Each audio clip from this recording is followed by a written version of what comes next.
Hello friends, now the pressure of the heater tank, which is located at the focal point of the solar dish, is almost 8 bars.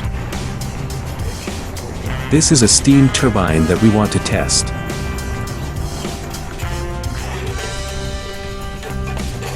This turbine consists of 3 propellers and 3 steam nozzles.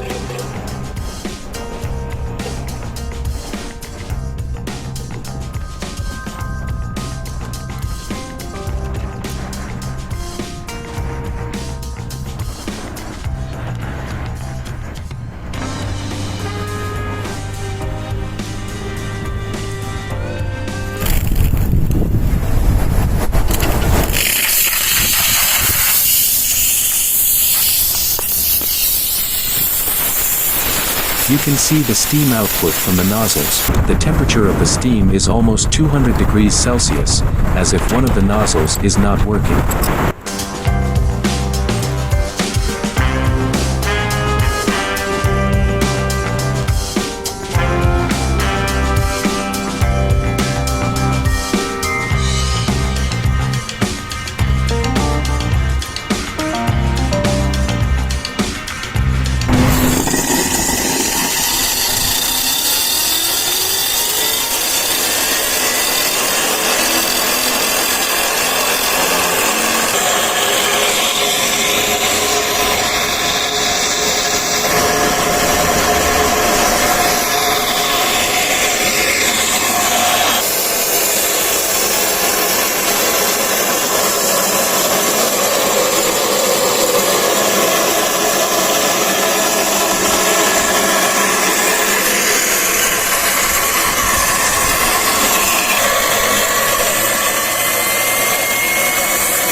Well, what do you think?